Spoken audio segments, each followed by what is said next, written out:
And now, live from our Smokehouse studio, it's time for Real Estate Jerky. All your real estate questions answered by our provocatively lean expert hosts. Edward Ed Parcaut, MBA, veteran, and president of Lending for Living. We'll give you something to chew on. Real Estate Jerky is on now. That's my California.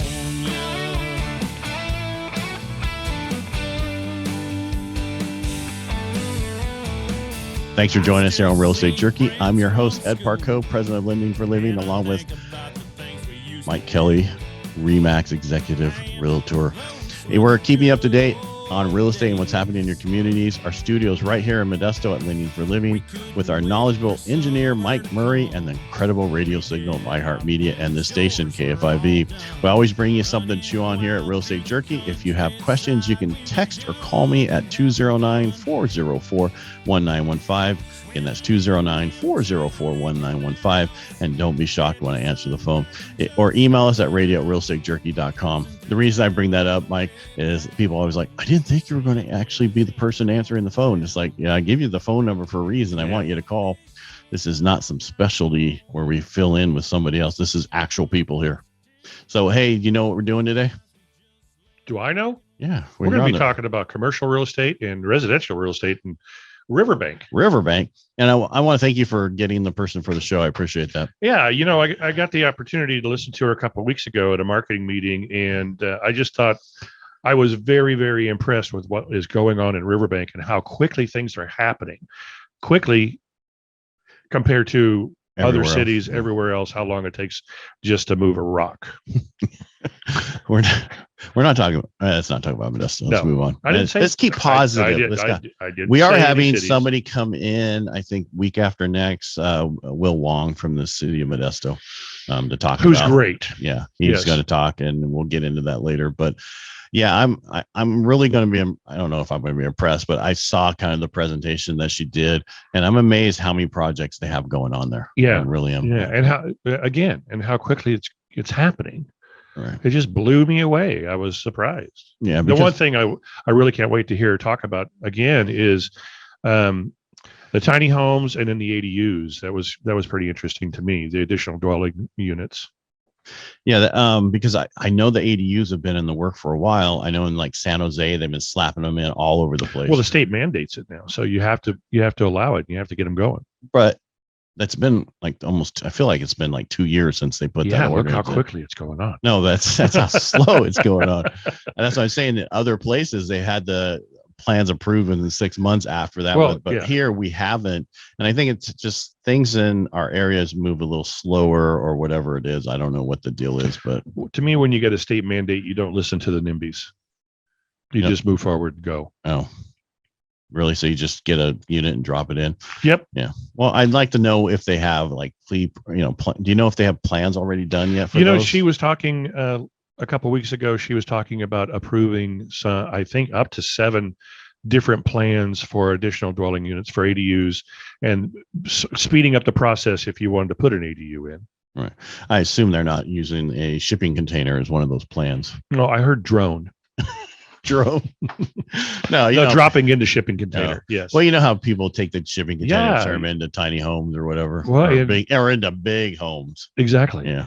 And some could look really cool if you do them right. Anything can look really cool if you do it right. Oh my God, that's deep. Yeah. I mean, that's the problem. Good workmanship always makes things look good. They put in a bus. Get on the bus, Gus. Take the wheels off, it becomes a home. All right. Nope. It just becomes a broken down bus that someone's living in. That's what that becomes. Yes. Yeah. Yesh. Because if you put it up on blocks in your front yard, it's still a truck. Yep. No, it's a broken down truck that needs to get towed away. As my grandkids would say, yesh. Yesh. Yeah. What are you going to do? Well, I don't know. Real estate rates, everything up and down. Real estate's still good this week. It just continues to be a fantastic week for real estate. Homes are selling, buyers are buying. No way. Yeah. Is it Lucky Charms there, mister? Yeah, I was trying to go a little Irish. Yeah. Okay. Well, I just did. Did you? All right. That was it. That was it. We're done. All right. Move on. Moving on. Rolling on, rolling. All right, you're listening to Real Estate Jerky here. I'm your host, Ed Parcaut, MBA veteran and mortgage advisor at Lending for Living, and also the president. You can reach out to me at 209-404-1915. That's 209-404-1915. This is PowerTalk 1360, KFIV. Mike, if somebody wants to get a hold of you, how do you get a hold of you? You're going to call me at 209-968-5633, or you could walk into a Remax Executive at 220-A. Stanford Avenue. I was waiting for the rest of that. I didn't know if you're going to finish with the accent, or if you're going to let it go. No, it was a good chat. You do that usually pretty well. So I was Irish once. Were you? Yeah. Did you ever get a DNA test? Yeah. I'm supposed to be French, and I'm 20%. You know what? I got the last name at 20%. I'm going to tell you something. My mom told me my entire life is that you were Indian. Yeah. Now you're 1024th. Great grandmother was 100% Cherokee. Guess what? I don't have any of Cherokee. Exactly. Yeah. So I know somebody else like that. She had 1024th. I think she's in office. I think everybody has 1024th of everything. But let's not get political. Yeah. Move on. Well, I mean that it's how this market is. What are you going to do with it? Inflation. Only way to protect yourself with the inflation that's going on is to buy a home and have your payment fixed. Yep. And then the appreciation you're going to have is ridiculous. Within worst case, it's going to be at the inflation rate. Well, yeah, which is steep. Yeah. Yeah. Because in the 70s, when we had 10% inflation, people owned homes and they went up at least 10%. Right now, I mean, we have two issues. We have inflation, lack of homes. Right. Those are two issues that don't usually go together at the same time. Right. And it's just going to get worse. And then so what they were saying, we're like short 4.3 million homes right now. And with the way we're building them, we keep adding to the deficit, right? Because that's growing. So instead of it going away in 19 years, it's going to take even longer. Well, 20 years from now, what we're going to have besides that? You tell me. Well, during the pandemic, people had babies. Yeah. And had a couple babies. You mean another generation of people looking to purchase? Well, we have we have a generation that's going to be greater than the baby boomer generation coming in 20 years of 20 years going to be 22 years old. And then, so we're going to, as we get out of this, potentially now we're going to have another problem right after that. Yeah. During the pandemic was Netflix and chill, right? Yeah, exactly. Yeah. So unless your wife's tubes were tied, you have some kids from that. Yeah. And grandkids. Yeah. But you didn't have the grandkids. Oh no, thank God. We have one. That's enough. Yeah. I couldn't imagine.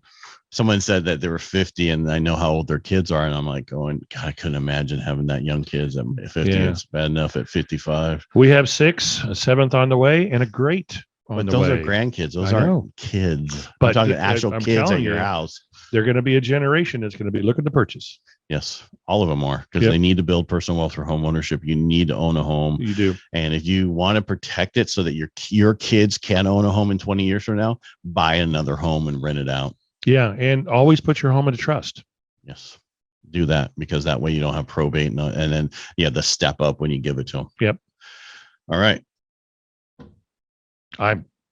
Where is it?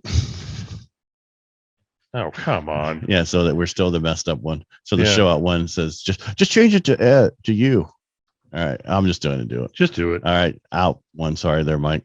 Hey, you've got questions about real estate and mortgages, so reach out to us at 209-404-1915 or email us at radio@Real Estate Jerky. You can also get exclusive info simply by texting Jerky to 33777. That's 33777. It's something new. We've had it for a while. We just haven't been promoting it. When we come back, we'll be talking to Donna Kenney, planning and building manager of Riverbank, about residential and commercial real estate developments.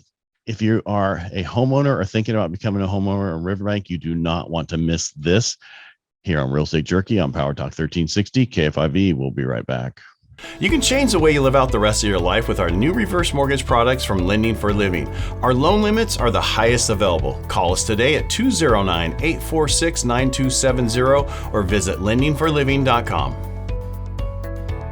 Welcome back. I'm Mike Kelly, your co-host here at Real Estate Jerky on PowerTalk 1360 KFIV, where we always give you something to chew on.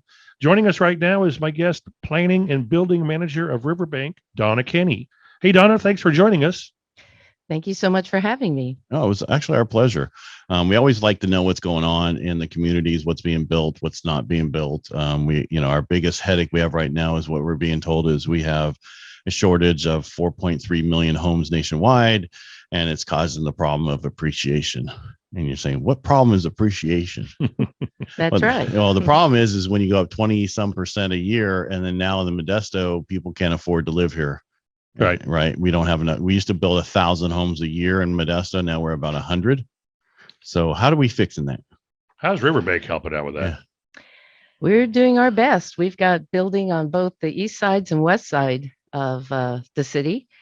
On the east side, McCrory-Wilbur Communities has been a big player these last couple of years. They've just completed Countryside 1, which is 49 houses, and they're all completely occupied. Wow. We've got Countryside 2, which is 45 finished lots. They do have their house plans approved, but they haven't started building them yet. And then we have Countryside 3 of that grouping. LGI Homes owns that too. And that's at the tentative map stage. So it's got a little bit more public hearings to go. When you say tentative, what does that mean? How long does it take from tentative to where you can move somebody in? Okay. When the Planning Commission approves a tentative map, the developer has 2 years to get to final map. And during that time, they either need to sign a subdivision improvement agreement and bond for the improvements, or during that 2 years time, they need to construct those improvements and then have a bond for a year warranty after that. If they don't, if they aren't able to make those things happen within 2 years, the Planning Commission is allowed to extend the map expiration date by 2 years. And how long does it take them to start building from that point? Is it, because I hear that it can take up to 20 to 25 years sometimes to start from a track in California. Is that correct? Not in Riverbank. Not in Riverbank. They're the Okay. city of No. action, they We get are things the city going. of action, and once a developer gets a final map in his hands, it's go from there. They've got their houses approved, and they just start constructing, going vertical. All right. All right. So then we know that. So that could be right away within a year is what we're saying, right? Correct. Okay. Mhm. Prior to that point, to get their map approved and go through all that process and setting up their lots and all that kind of stuff. How long does that process usually take in the city in Riverbank? About a year and a half. So you can actually start a track in 2 years. Is that what you're Yes. telling me in Riverbank? Yes. All right. We're think that's moving to Riverbank. Yeah, that's Yeah. way Yeah, awesome. yeah. Modesto's not that way, right? Okay. I- Let's go back to yeah. Riverbank. Okay, go back to Riverbank. It's especially easy on the west side of town where we have the Crossroads West development. They have a specific plan. And in the specific plan are design guidelines for the houses.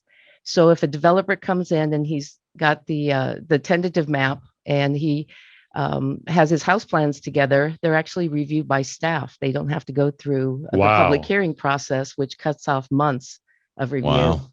That's awesome. And so on West Side, I see here they have, it's abbreviated CWSP, Yeah, that's Crossroads West Specific Plan Unit 1. FCB homes. Yes, we've got 91 houses, and I think about 30 of them are under construction, and 4 or 5 people moved in this last weekend. Wow. Really? Mhm. That's awesome. So now they're moving south of Westgate, which used to be Crawford Road, and they are starting Unit 2. They have a final map, and there's about 160 lots. So they just started their improvements, which are under construction right now. Wow. I know we jumped right into all this that's going on over there, but Mhm. I kind of want to go back a little bit and find out, how did you get into planning? Why are in the, I mean, I like people to know Okay. who you are, and please don't take this wrong, but we like you to look straight ahead so we can Oh, see on sorry. screen. I thought That's this okay, was a everybody. radio. It is, but we put this on YouTube on Monday so Oh. that it's out there for everybody to see. And I should, we don't tell Mike because I just look wherever I want. he looks straight ahead and he looks like he's looking at it. And it's just so that people can see your face and as you're talking and be connected. You can look all over. We don't care, but I'm just saying that way you can be seen. Because people always like to know who you are and why are you on the show, and knowledge kind of Yeah, thing. Donna, I heard you speak a couple of weeks ago at the Oakdale marketing meeting for realtors, and your bio is pretty interesting. So, Yes. Besides being a deadhead. I was actually a single mom with 2 kids, divorced, and met my husband, my second husband, in a pork plant. He used to throw brains at me. And was he thinking about you? Oh, think so. that was real love. it, That's it was, romantic. it was down on the kill floor. It's about as real as it gets. Wow. And so our company took a wage cut, and so that meant a lot of lost income for our family. So we loaded them up in the school bus, the kids and us, and came to California looking for a fresh start from the Midwest. Broke down on Interstate 280, one of the lookout areas, and had to apply for food stamps and welfare. And as part of the process to get us on our feet, they got my husband a job as the supervisor of a conservation corps at San Bruno Community College. Wow. And he came home one night, he threw a catalog in my lap and said, you've always wanted to go to college. You can get a full ride or, a full slate of classes for $50 a semester. I think you should go for it. So I lived in the school bus and earned my associate's degree by lantern light at night doing homework. I would go to school at night. My husband would work in the daytime and then be home with the kids at night. And then when I got my associate's degree, I won a full ride scholarship to UC Santa Cruz. Wow. It got us into student family housing out of the bus. And I earned a bachelor's degree in community studies. So I worked for a homeless nonprofit and help them with the day use, get people in for showers and their mail and things like that. And then I did a longer internship with a program called Families in Transition that got people into transitional housing off the streets. After that, I applied for grad school and won a full ride scholarship to the University of Nebraska at Lincoln. My family packed up and moved to Nebraska for a couple of years while I got my degree. And one of my older daughters got married out there. So that was icing on the cake. Came back to California and kind of worked my way up through assistant and associate planners jobs from City of San Carlos, City of Half Moon Bay, Galt, Livingston. Finally ended up here in Riverbank, which feels like my perfect fit. So I've always been passionate about houses, getting people into houses, from living in buses and campers to apartments and slumlord apartments and rental homes. And now I finally have a home I can call my own. That's awesome. So this, hey, we're talking with Riverbank Planning and Building Manager Donna Kenney. If you got questions for us, you can reach out by dialing 209-404-1915. That's 209-404-1915. And you can also email us at Radio Real Estate Jerky, or you can text the word jerky to 33777 and get on the list. All right. So Donna, Yes. so you guys did the bus thing before it was popular recently. Right. Absolutely right. Like You were way ahead of your time. in 1989. Wow. Got to California 6 months before the big earthquake. We were actually in the bus in a Redwood Park when the earthquake hit. How did that go off? It was amazing. Yeah. I was sitting on the picnic table and we heard a loud noise and thought, gosh, I don't think this plane's going to make it to SFO. It just got louder and louder. And I looked south and could see the redwoods bouncing up and down. It was awesome. An absolutely amazing experience. Yeah, you can't say that. Oh, yeah. Our engineer was dropping stuff that's inappropriate for us to say. Uh-oh. Yeah. But I love it. Yeah, it's funny. That amazing story. I love how you like getting people in the homes. It's the same thing why Mike and I do what we do. Absolutely. I like helping people build personal wealth through home ownership. I think it's the best way. Most people don't have a 401k, 403b, or IRA, but they can build personal wealth and generational wealth by owning homes. Yes. Agree 100%. And it changes the family by when you own your home. And plus it's a stability, especially now with inflation. So anything else you want to add, Mike, before we get back into the projects? No, let's get back into the projects. I got to listen to it before, and Riverbank's doing some amazing stuff. Right. And so go for it, Donna. Okay. Because we were before I interrupt and had you tell your story, we were talking about West Side. Yes. Right? And we talked, so I see there's 4 subdivisions or 4 different projects. There's the FCCB homes have 91 lots you talked about, and then they have Yes. the second unit that has 160. Is that one in the process? Where's that at? That one's got improvements going in right now. They've got Knife River out there, installing all the utilities underground, doing the grading, getting the pads ready. That's just across Mhm. from Crossroads. Correct. Okay. I saw them working out there yesterday. Correct. In fact, the city will have a companion project. We're going to complete Oakdale Road. On the northern part of it, just north of SBC, it's only 2-lane there. And so we're going to underground those lines and widen the street and get that all cleaned up. Nice. Nice. Yeah, I think so. That's so it won't odd. be. So what's nice about that is the city doing. That's not going to be a Melrose or anything, right? Correct. Okay. That's thank goodness. And you're doing it Uh-huh. before the traffic's there. How crazy is that? Yeah, shocking. Yeah. Well, we did. Was there any federal money or anything helping you guys out for that? No, it's not my department, but I don't think so. I think the city council just did what they could do to make it work. Yeah.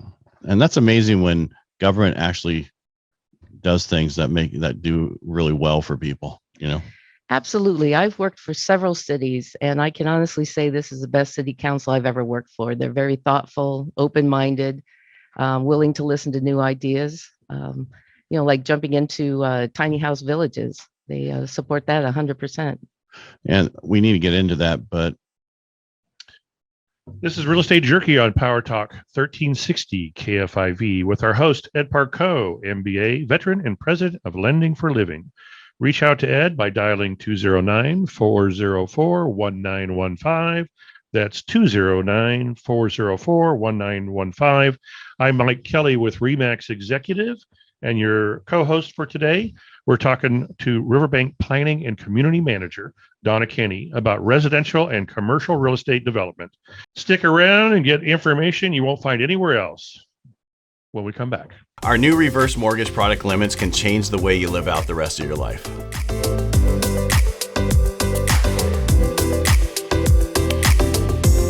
Hey, glad you're back with us here on Real Estate Jerky on PowerTalk 1360 KFIV. I'm Mike Kelly, your co-host on today's show with Ed Parcaut, MBA, veteran, mortgage expert, president of Lending for Living, and all-around good guy.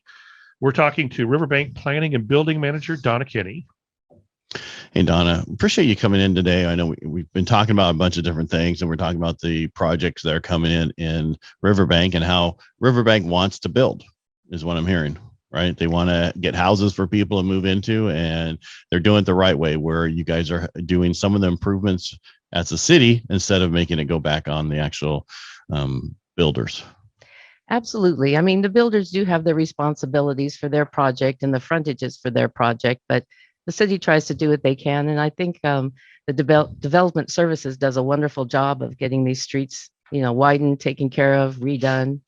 And a lot of that's done on grants. Yeah, I mean that's just amazing. I'm going to change the subject a little bit, because if you go up the 108 right now, Chicken Ranch they're growing the Chicken Ranch Casino, and it's right off the 108. And I'm going, this is going to mess up the 108 right before Sonora, Right? Because it's right there on the road where Black Oak is off of a different road, and it's a totally different. So I'm like, oh, they got to make this into a 4-lane. They're going to have to do something else. I don't know how they're going to do it. But I'm sorry, I just segue about how to do things properly, like you guys are doing. We squirrel all the time. Yeah. Well, All right. thank you. Yeah. So I see there's 2 other. So what I added up, there's about, what did I add up? About 890 some homes, 893 homes coming in there, or are going to be done in that area, in your area, Well, with the lots. okay. that So I if you see. look at the east side, we had about 400 approved lots ready to build, Okay. and part of them have been built already. But on the west side, they're just getting started. We have the 2 final maps that are under construction right now. We have the Herrigfeld subdivision up by our sports complex, which will be about 298 lots. That's on Morel. Yes, that's Yeah. on Morel. Ward Villas is 28 lots. It's about the center of the city, just off of Roselle and Ward Avenue. Oh, So not totally on the west side. But the west side is mapped out under the Crossroads specific plan. At the final tally, once multifamily housing gets thrown in there and all the single family housing, we should have about 2,100 homes out there. that's great. Wow. Mhm. And when's that, you think, going to be finished? All 2,100 homes? That could take another 10, 15, 20 years to get all that done. All right. So how many are coming in the next 2 years?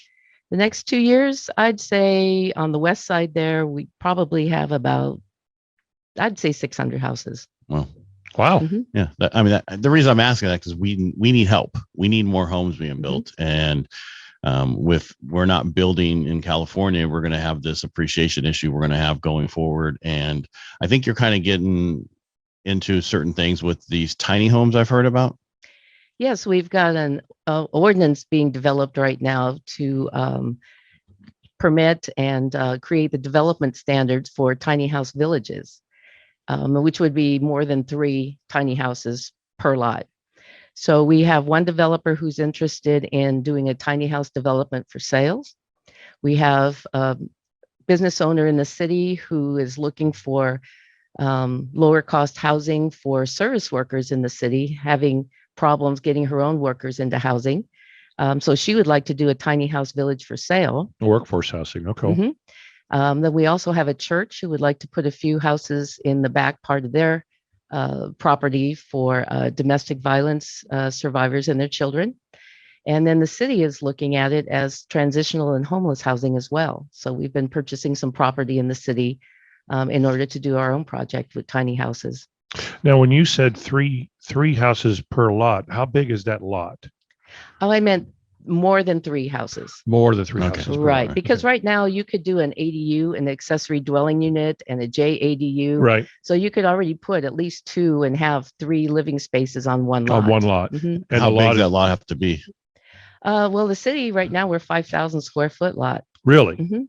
Do they stack those 2 in the backyard? No. No, there's just Uh, no grass. A JADU has to be a part of the house and can be Okay. no longer than 5 or no bigger than 500 square feet. So that's more like if you take a master bedroom and make it its own unit, or if you take your garage and convert it. Gotcha. Okay. And then you can add an ADU.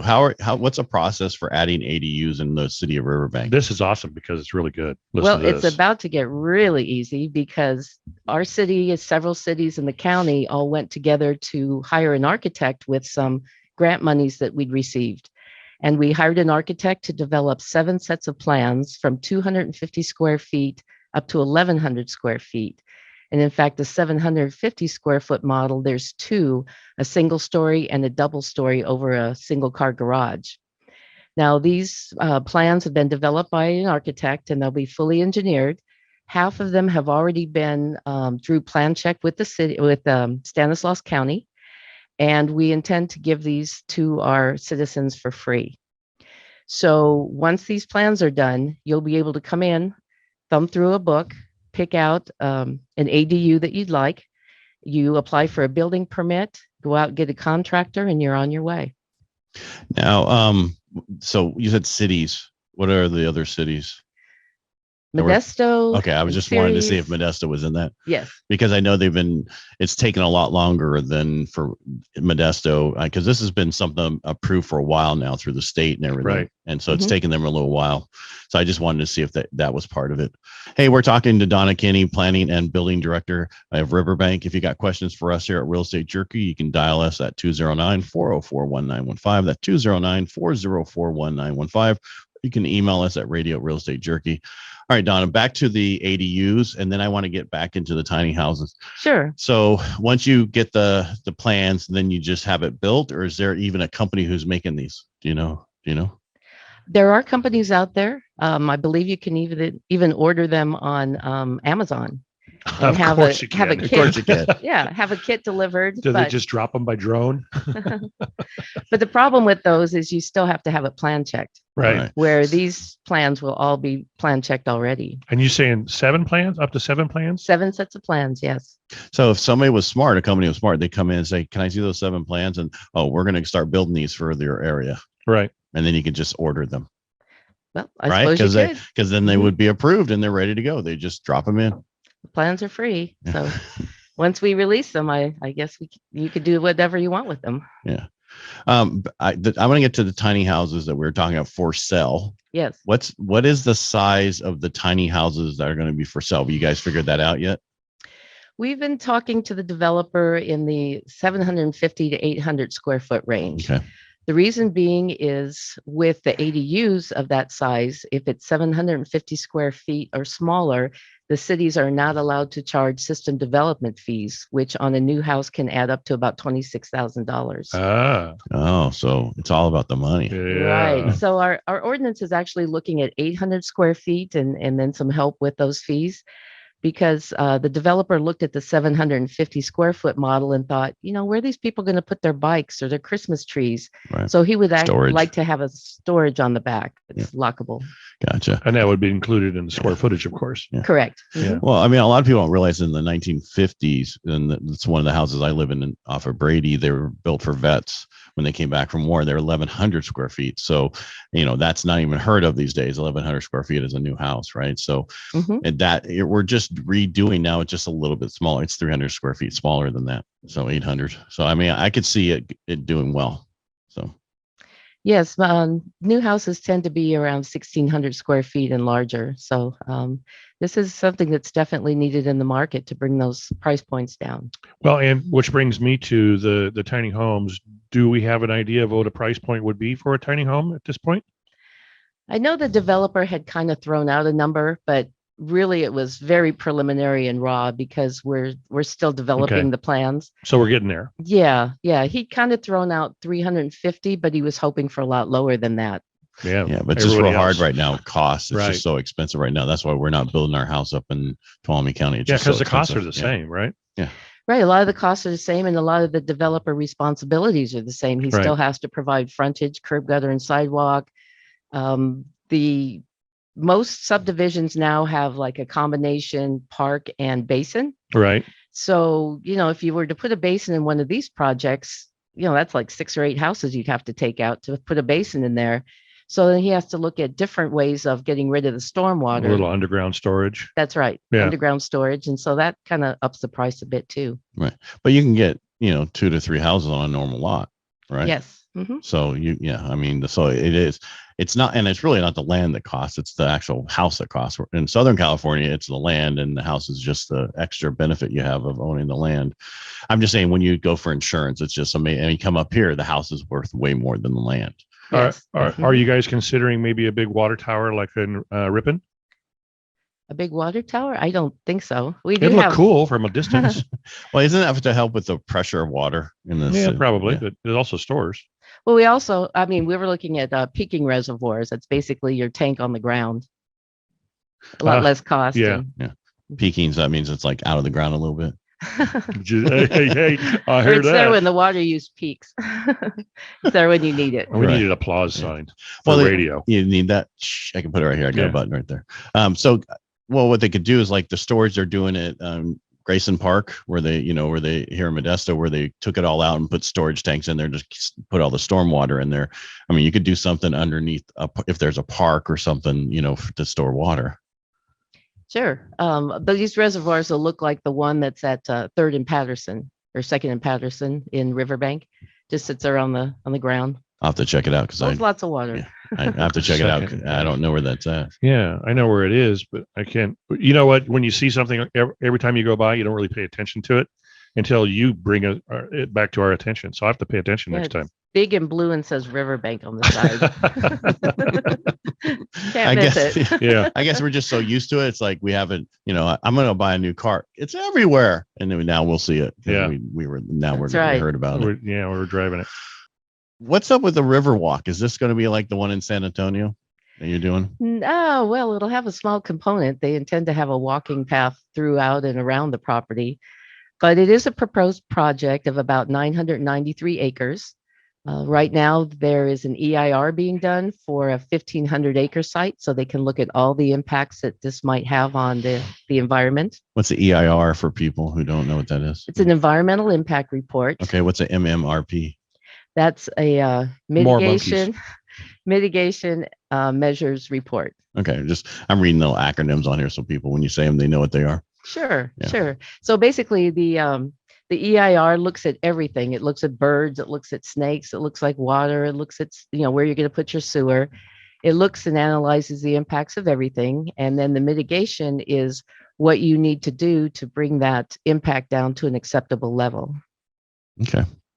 And so What's going to be out here? Is there going to be, they're just going to be a walk along there? Is there going to be Commercial what's going to be on this river? Well, walk actually, this is a proposed specific plan for senior housing. Okay. 80% of the housing will be seniors. That'll be around 2,100 age restricted, and then a smaller area of about 250 non-restricted housing units. So Is that for the caregivers?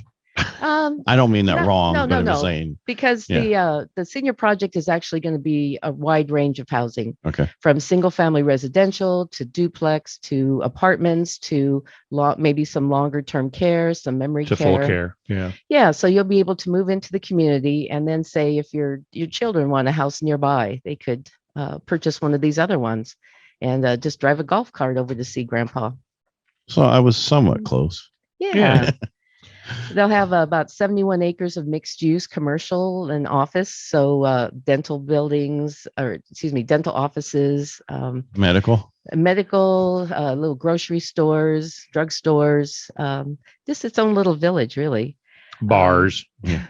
Well, we don't have very many bars in the city. You need more. 238 acres of park, buffer, greenway. That's going to be, and that's going to be, is that in the works or just started the whole process of being annexed and it's like 10 to 15 years out? It's probably not 10 to 15 years out, but it's going to be a little bit, because right now we're looking at the EIR. When that is completed, and it still has to go out to the public for 45 days of public comment. After it's vetted out and it's the way the city wants it, then we'll look at annexing the property into the city. That has to go through a lot of public hearings. The project has to go in front of LAFCO. They have to give the thumbs up whether or not the annexation is approved. So there's a lot of work to be done out there yet, but it has started moving. Some people like it, some people don't like it. I've already gotten calls wanting to know when the houses will be built. They want to buy one. Yeah. Well, there's no houses. We need nothing. them. We need them. And especially something this generation specific. Yeah, this is big. I mean, and plus you'd be down there at the river. And I talked about this a lot. Usually down by the river is not developed properly in our area. Meaning if you look at the rivers around here, you have, junkyards, you have other things on the river. We need to make that better, a nicer place. And like in other places, a river should be something to look at and have a nice home by it. Take advantage of a beautiful site. Yeah, exactly. Yeah, and they want to preserve a lot of that. For example, there's a large cherry orchard out there right now that they intend to keep. They want to use it for stormwater overflow in the wintertime and have the walking paths around it in the summertime. Wow. That's amazing. Sounds like some thinking is going on. Yeah, sure does. And then I guess you're going to have a bunch of new commercial projects coming in out there too. That's correct. We have a Broman Development, which did our original Crossroads Shopping Center. So he's doing a 58-acre sister center across the street. And we're already looking at elevations for their major tenant one. And one part of the project I really like is they've decided to carve off a corner of it closest to Oakdale Road and put in about 150 three-story apartments there. So those people who move into those apartments will be able to walk to schools, to shopping, to our bike paths, and be able to travel all around the city on our bike paths.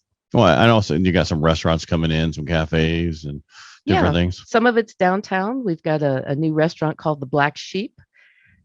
Daily Dose, a cafe that's downtown getting ready to open up. Nick the Greek out at Crossroads is getting close to opening up. Nick the Greek. Nick the Greek. Yeah, I haven't had their food, but people have been calling about it already. Awesome. Wow. Well, Donna, thank you so much for coming in today. We really appreciate it. You're most welcome. It was enjoyable. Anything else you want to add before you go?